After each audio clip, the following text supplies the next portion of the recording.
Hello, everybody. Jim Malone here, coming to you live on Dallas Training Floor. Well, we're under a tornado alert here in Dallas, so you might hear a siren or something like that, and I hope you don't. But if you do, just be, you know, just just know that I may go off the air. Hopefully that's not going to happen, but you never know. And that's kind of the that's kind of the long and short of it. So here, let's get into some of the questions, and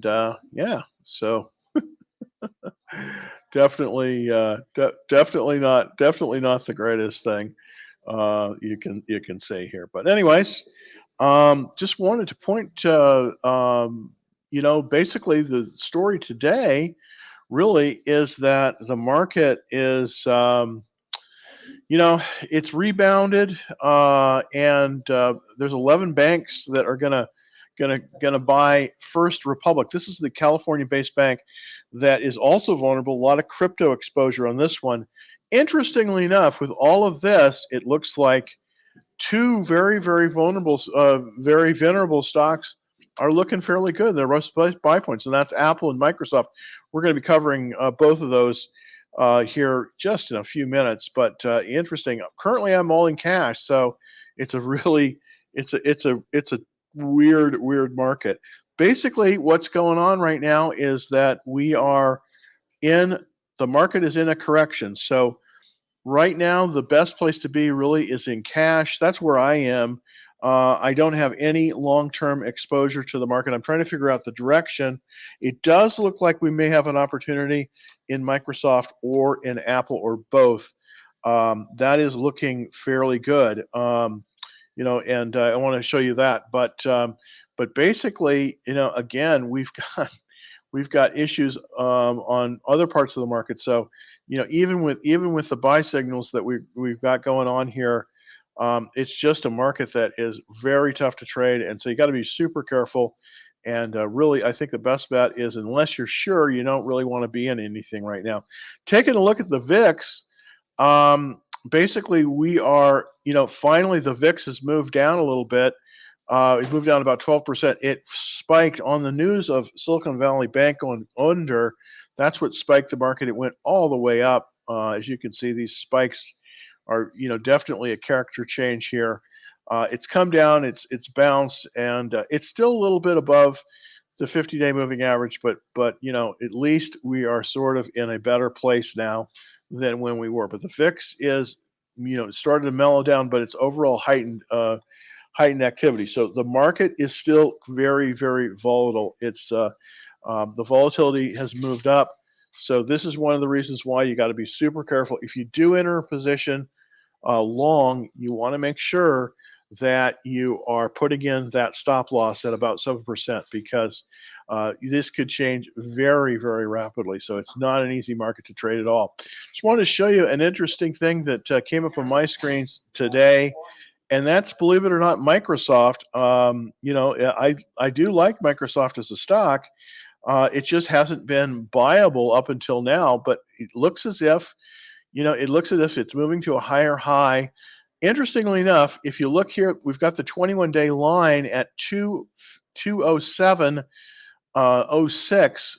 It's about 7% above the 21-day line, but that is still, technically it's extended because you want to buy within 5% of that 21-day line, but it does look like we might be able to pick some up. So you might want to put in a limit order to buy Microsoft at about 270. Again, this is just a recommendation. This is just for educational purposes only.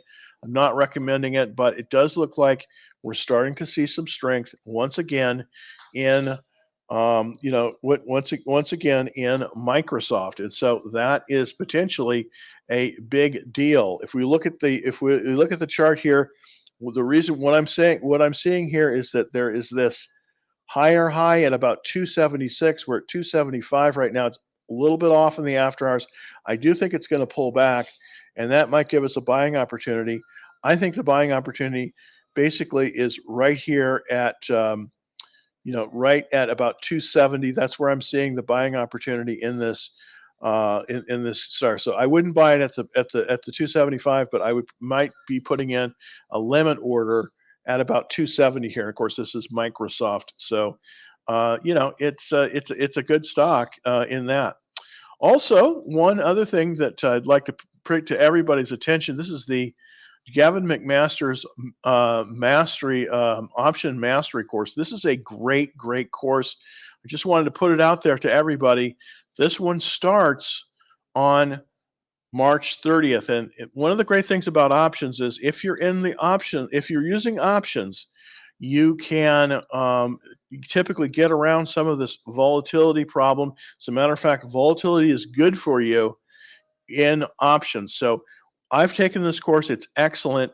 Normally, it's $97 and very well worth it.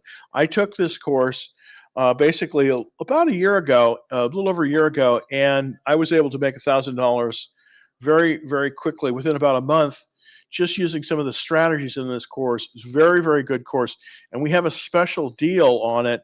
Basically, it's $197 is the price. Now, if you're interested in this, super easy to get into this. All you have to do is, if you're watching on TikTok, just go to the bio, click on the link, and then there'll be a thing that says Stan Store. Click on that, and you'll be good to go to get that. If you're watching on any of the other things, it's super easy too. All you have to do to get the deal is to go to Stan Store / Dallas Trading Floor, and that will lead you on to the special. Now, this is only for people that are watching on this channel or are on our list. So you can't get the half price deal any other way. It's special pricing. It's just till the 30th. But this course is absolutely well worth it. To get the course, super duper easy. All you do is go to this address, https://stan.store/ Dallas Trading Floor, and then just click on the links, and it will give you the whole shoot and match there, and it'll give you your way to get right to that. All right, well, thanks. Let's get into some of the questions here for everyone, and let's take a question from here we go. Here's somebody that is, if I had $17.78, which stock should I buy? Been saving all month. Well, it's going to be a little bit tough with under $20, but here's what I would do if I were in your position. And if I were in your position, I would consider buying the SQQQ, and that typically will move. If volatility moves up, that's just going to move up a little bit. This one we might get a bounce on. Well, I don't even think we can buy the SQQ. It's not cheap enough. I think you got to save up a little bit more money for that. But oh well. Let's. This is from Daniel Ilford. I think, is that right? Yeah, Daniel Ilford. Hi Jim. Can you look over HIMS and PERI? Let's look at HIMS first. I think if I'm familiar with this one. This is the lifestyle health company. I think it's like, I think it's Viagra or something like that, if I'm not mistaken. But let's take a look at it and see if there's anything there. It definitely has spiked. I definitely like your call on this one.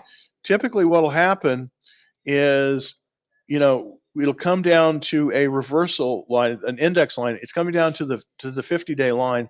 What I've done there is I've put I'm going to set an alert on that. And basically, we've been in this downward trend on the stock, and then boom, it hit the 50-day line. It then reversed higher, and it's reversed higher on more volume. You can see that it's above this red line. This red line is the average daily volume, but when it's above that, especially, it's a lot of volume that's coming in there. Why? Because, well, this is a logarithmic chart. Now, it's a fairly cheap stock, of course. After hours, it's down to 991, and let's kind of look to see if there's anything we can see there.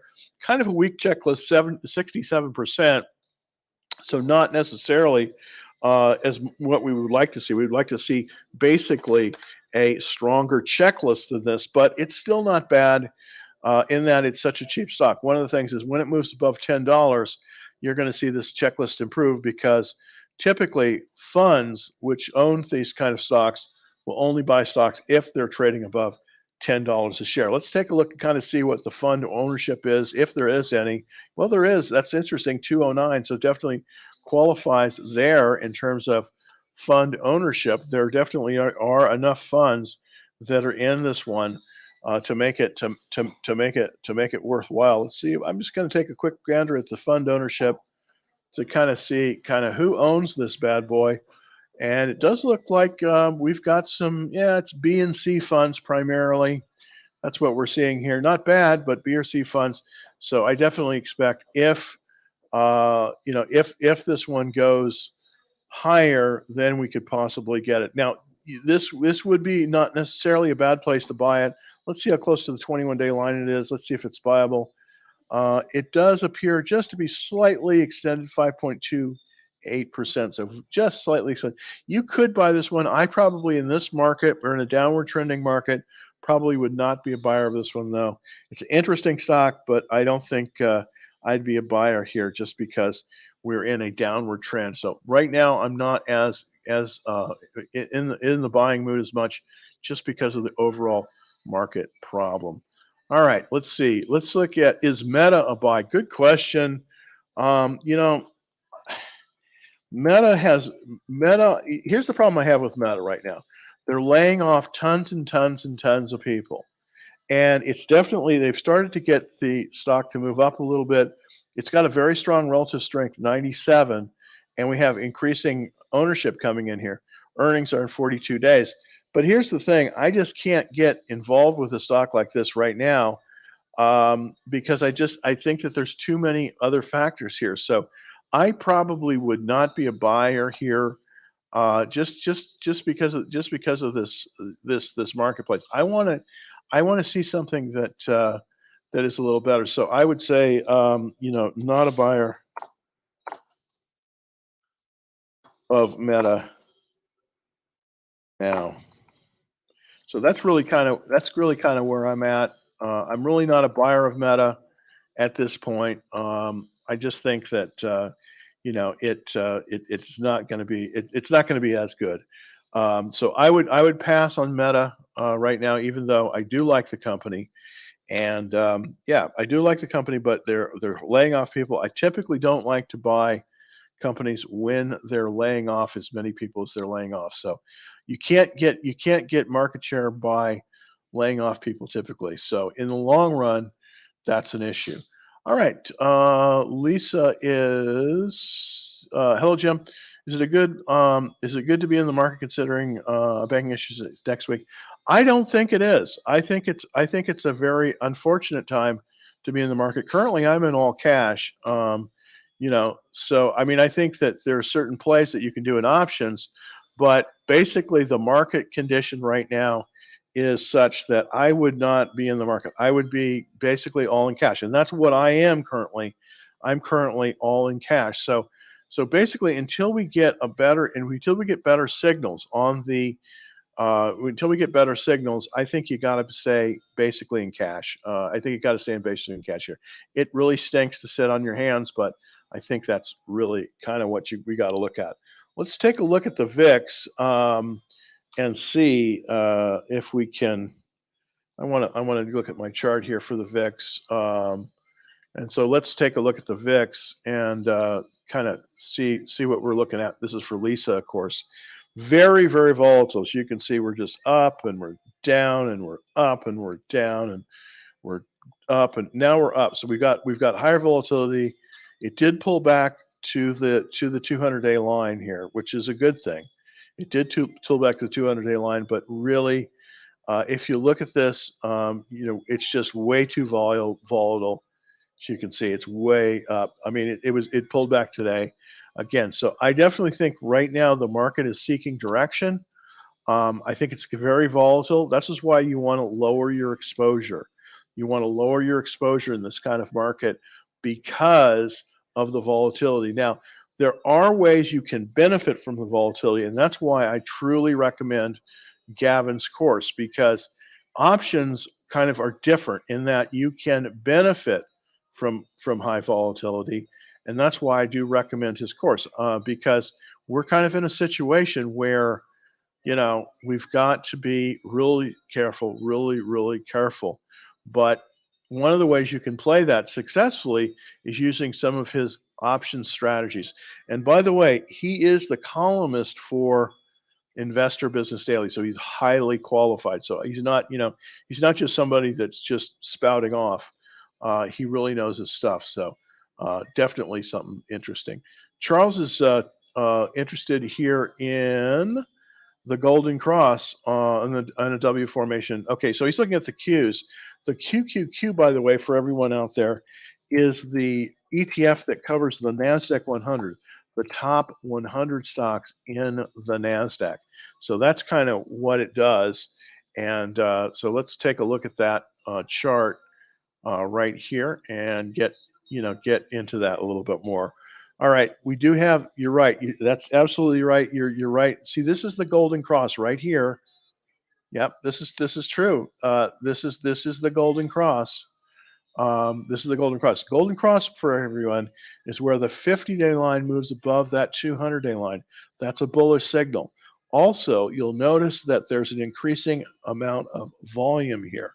If you notice this red line, this is a logarithmic chart, by the way. So anything above that, you can see we're kind of increasing in volume into the QQQ. So definitely there seems to be some movement into the Q. Now, we did move above the reversal line today. So I'm going to reactivate that so you can see that. But that's the reversal line on the QQQ. And we did move above it today. So it is off a little bit after hours, but it is showing, at least it's showing, that we may be getting a little bit of movement into the Qs. I'm a little bit concerned though, because I kind of don't know where that strength is coming from. My guess is that strength is coming for some of the chip stocks. So I want to look at the chip sector basically right now, and what that is. And let's see if we can go to that the chip sector. But I'm going to go look at LSCC. Why? Because this one typically is the leader, Lattice Semiconductor, and this is the electric semiconductor fabless area is the fifth out of 197 areas of the market. So what I want to look at, hopefully it'll let us do it, is this particular one. So I'm going to jump on over to Lattice here, and I'm going to let's see, get that off. There we go. So this is Lattice Semiconductor. It was up, and it was up today, but it's off a little bit. This is looking like it can head to some new higher ground here. So I am definitely interested in this one. These are the kind of stocks that I'm more interested in. This one it has a 100% checklist currently. So if you want to go long, you want to go along with the strongest stocks with the strongest relative strengths. Currently, this is a 98 relative strength on this one. Very, very strong. So, and on the technicals, I think we're definitely within shooting distance. Yeah, we're basically 6.4% above the 21-day line. It's acceptable to buy it here, but these are the kind of stocks you want to buy. Why? Because they're stronger than the other groups. The LSCCs of the world are stronger, and so this is something that that if you want to go into the market, and I'm not into the market right now, but this is something that's going to look very, very good. Another one I want to look at in the semiconductor space is Impinj. Symbol on that's PI. Let's see if I can get it to come up here. There we go. There we go. PI, and this is Impinj. This is something that you might want to come. What I like about this one is that it's coming off of that. It's reversing off of the. It's reversing off of that 50-day line, and it's moving through a reversal. So if this moves above this reversal line that I'm putting in here, if it moves above this reversal line tomorrow, and it looks like it might, we might get a nice little pop on this one, possibly up to maybe 145 from 130. So this is something that we definitely, definitely should possibly take a look at. This is the symbol on this one is PI Impinj. So let me kind of take a look and see what the smell test is on this one. Not as good as LSCC. It is 89 relative strength on this one, but everything else is good.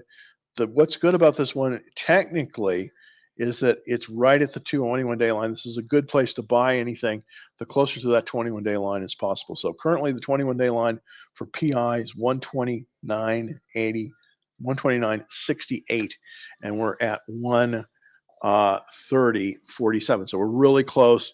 It's not extended, and it's a very high value stock, and it has very strong relative strength.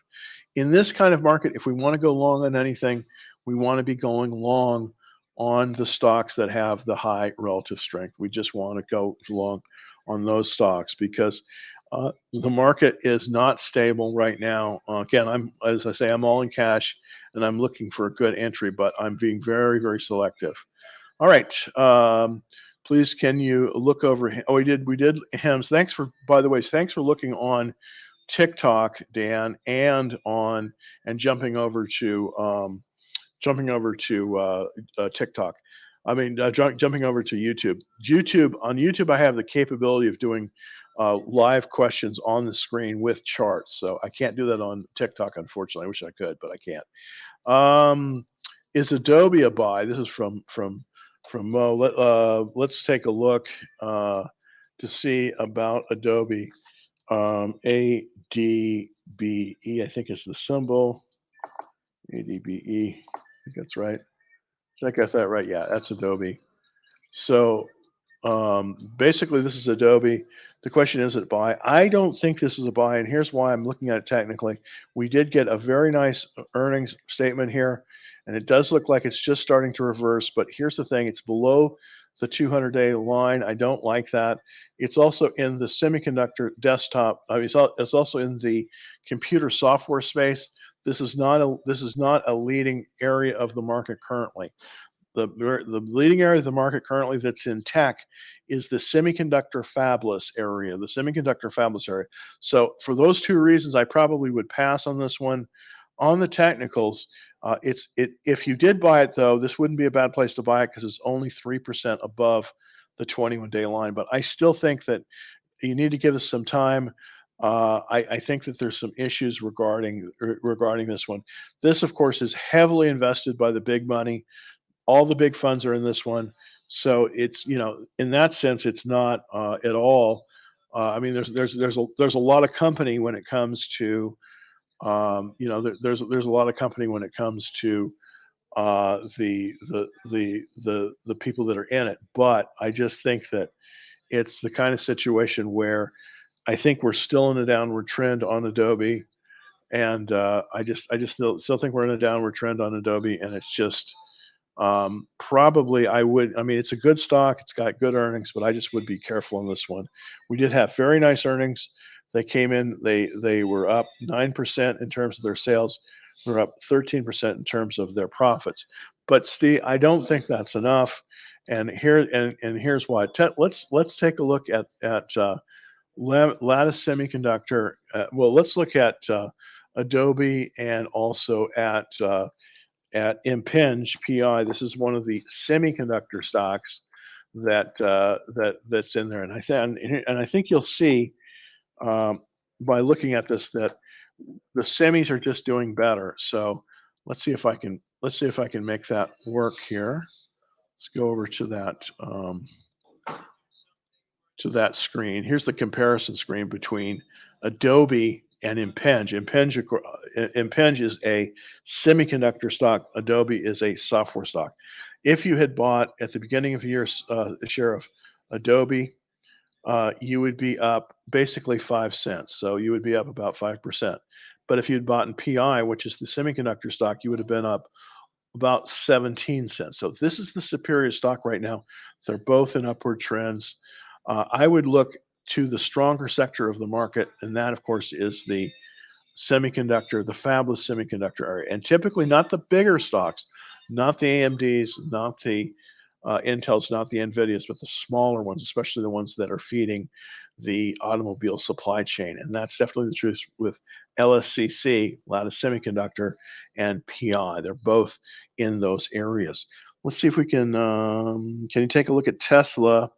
Let's look at Tesla for today. And of course, what a lot of this is driving it is,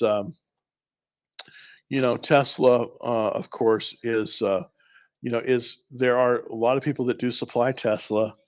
The thing is, though, expect lower overall automobile sales for 2023 because it's just not looking like it's a robust market. It's the interest rates really, when you have the average car is over 40,000 with these interest rates, it's just too much for most people. So expect declining in automobile sales this year. We did have a bounce off of that 50-day line.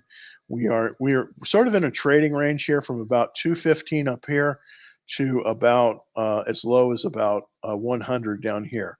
But I don't believe we're in a launch, we're downward trend. I expect it to move.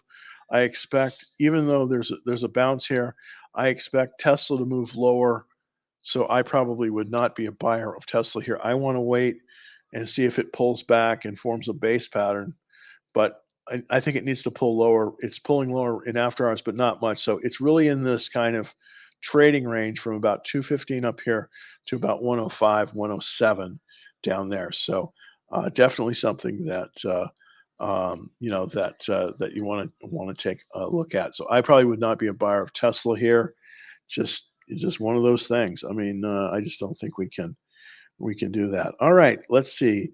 American lives save us. The VIX credit spreads. Yeah, that might not be a bad idea to do VIX credit spreads. I think I would be doing iron condors on the VIX. And this is another reason why I just highly, before really going into detail, this is one of the reasons I just highly recommend Gavin's course because he basically goes through all this in detail. And by the way, this is not just a recorded course. This is a live course. Where you can ask questions. He's going to give you a lot of good trade suggestions. Again, I took this about a year ago.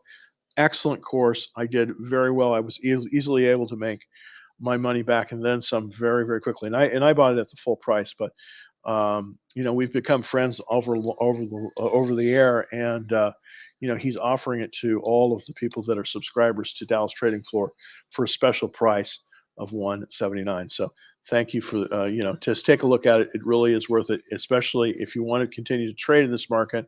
And the way to do it, I think, is with options right now. So that's just my 2 cents. All right, everybody. Well, thank you very, very much. Kind of been yammering on. Let's see if we got any more questions. Your thoughts on NVIDIA. Let's take a look at NVIDIA because that is in the semiconductor area, in the fabless semiconductor area. I don't think it's as good as some of the other ones that I've been putting out there, but it's still very, very well worth it. We definitely saw it move up today, as you can see, and it's up in the after hours a little bit, only $1.79, but pretty strong buying coming in here on this one. Strong relative strength, 97. So it's getting strong, and this is definitely something that we ought to be looking at. Let's kind of compare it to the other stocks that are in this area. Lattice Semi is still the number one. I want to point you to that. Also, PI and Rambus. Let's take a look. And let's compare NVIDIA with Rambus. This is another stock that I like a lot. RMBS. It's a smaller company, but very significant in the in the semiconductor space. So what I'm going to do is I'm going to compare that since the beginning of the year and just kind of give you an idea. Well, actually, this is interesting. Since the beginning of the year, Rambus has outperformed. This is interesting. So maybe Nvidia might be the way to go because Rambus is definitely underperformed. Let's look at it. Nvidia has definitely outperformed, and Nvidia's up. Wow, it's up 75% since the first of the year. Rambus is up only 25%. That's significant. So maybe Nvidia is the right thing to buy. Let's see if, and based on the technicals, let's see if we can find out. Let me see if I can. Let me see if I can do a little bit more work on Nvidia to see if we've kind of where we're at in terms of it. I'm going to go back to the I'm going to go to the daily chart here. Yeah, okay, 255, and it does look like on the technicals. Yeah, here's my major concern with here's my biggest concern with Nvidia, and that is it's a good stock, but we're extended here. We need to buy it closer to the 21-day line. We're currently at 10% above the 21-day line. So I would wait for this one, wait for it to pull back closer to the 21-day line, and then I think we might have a buy. The checklist is improving at 67%. So it looks very good, but I still think that LSCC probably is better. Let's take a look in this space. Yeah, okay. I think that LSCC is stronger. I know it's stronger in terms of the checklist. The question is it technically stronger? And it is technically stronger because it's closer to the 21-day line. So if I was looking between um, NVIDIA and LSCC, which is a much smaller company, I would buy LSCC at this time. So that's kind of the long and the short of it. So let's see. Okay. Oh, and one more. Oh, thanks, Roman. Roman wants to look at BAC and Schwab. Time to short. I don't think so. I let's look at Schwab. I owned Schwab for a few minutes here. After when it got hammered, when it got hammered on Monday, I bought it after hours and then I sold it as it gapped up in the next day trading. But I was a day trade. So let's look at Schwab SCWB. The problem with shorting Schwab here um, is that usually the time to short, of course, is right before there's. I think it would be dangerous to SCWB. I think it would be kind of SCHW. There we go. There we go. Charles Schwab didn't get it right. There we go. So let's look at Charles Schwab. I don't think this is a good short here. Now, if it could rally if it could rally up here to the 21-day line, that's where I would short it. But right now, no, I would wait for it to try to rally. I don't think it's rallying. I think it's just kind of staying. Yeah, it's kind of staying in this range from about 55 to 60. So I don't think this is a good short here. I don't think it's a good short. I think that obviously the short would have been at 75. Now, what I didn't get in on that short, but what I did is I did buy it in the after hours. I bought it in the after hours and then I wrote it up. But that's kind of how I played it. But I was totally a day trade, and yeah, it was totally day trade. Let's look at J.P. Morgan. Again, I don't really like bank stocks very much. I'll be honest with you. Um, one thing is J.P. Morgan is one of the four that will not fail. So that definitely has gotten some support at the 200-day line. But I just don't see this as a great investment. I just don't see it as a great. I think cash right now is better to hold than J.P. Morgan. That's my opinion, though.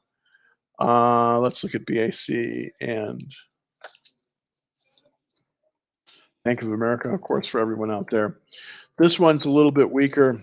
Bank of America, of course, has dropped below the 200-day line. Again, 23 relative strength, just not something I'm interested in at all. So I wouldn't be interested in. Well, let's look at CCF. Let's look at CCF. Yeah, I'm just not interested in holding any of the. I'm not really that interested in shorting right now, and I'm not interested in that holding bank stocks. This is a Chase. Chase is looking better. Of course, this is the biggest bank. J.P. Morgan Chase is the biggest bank. But no, Protective Coatings. Okay, I'm sorry. Okay, I don't know this company at all. So I think that was the wrong answer there.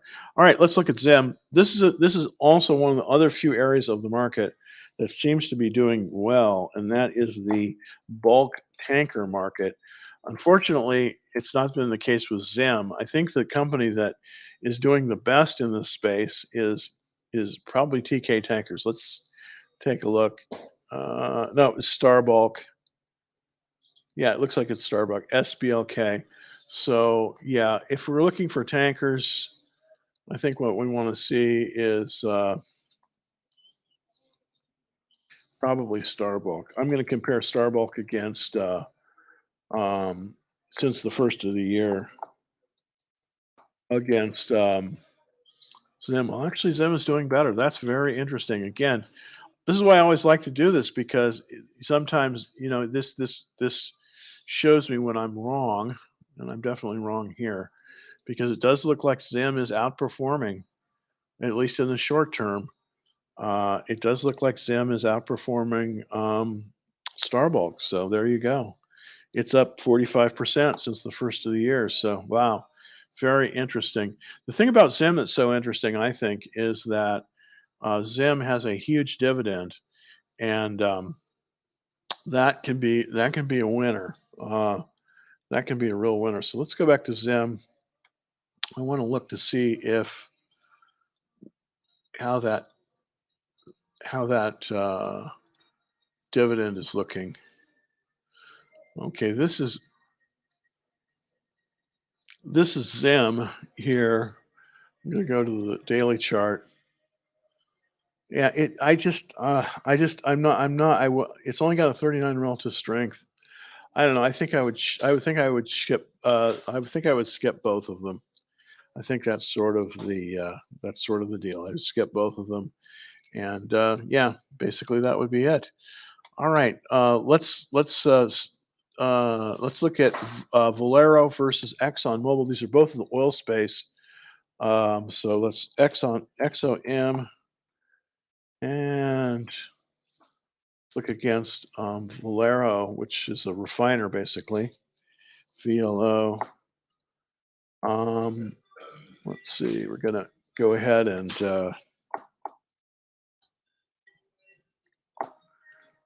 since the first of the year, they're actually both in a downward trend. Isn't that interesting? Okay. Well, it just shows you, it shows you should always use the tools if you can, because sometimes you don't know.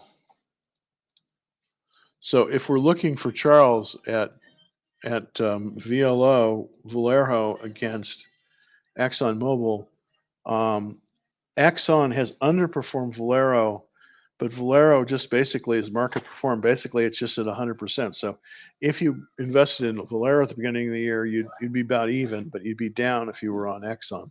That's one of the reasons I did sell all my XLE stocks. So there you go. So again, right now, for some reason, and this is a tough market. The oils are kind of lagging right now. I don't know why that is, but that's definitely the case. So, and let's do the last two. These are both security software, CrowdStrike and Palo Alto Networks. So let's take Palo Alto Networks has been doing well. PANW, of course, is the symbol for Palo Alto. And let's see if we can get that screen up here. This is Palo Alto Networks. It looks like it's bounced nicely off of the 21-day moving average. So that looks good. And it does look like it's reversed, but it's off after hours. I don't know. Not a whole lot of volume here. This is a weak rally. This is a weak rally for Palo Alto, it looks like for me. Let's take a look at CrowdStrike um, and see if that makes any difference. CRWD. Yeah, and CrowdStrike is definitely in the worst of the two. It's below the 200-day line. So yeah, I mean they're both weak. I think you just gotta say, I think that's just the way it is. They're both weak. So basically, everybody, hopefully, hopefully you will. I need everybody to please like the show. It's really, really great when you like the show because it gets us out there to everybody, of course. And so, don't just do the small like smash, do the big one. Like the show, help us out, and that really helps us out. So smash the like button, and by the way, we do have this great offer for the options course, Gavin McMaster IBD. It's normally 397 now. It's oh, I said 297. Actually, it's 179. So so definitely something to look out for there. If you're interested in in that, just go to this special pricing at https stand.store / Dallas Trading Floor for more info. So until tomorrow, everybody, thanks and stay safe and happy trading. And I'll be back tomorrow uh, at um, at about 5 with hopefully to answer as many of your questions as I can get to. So happy trading, everybody.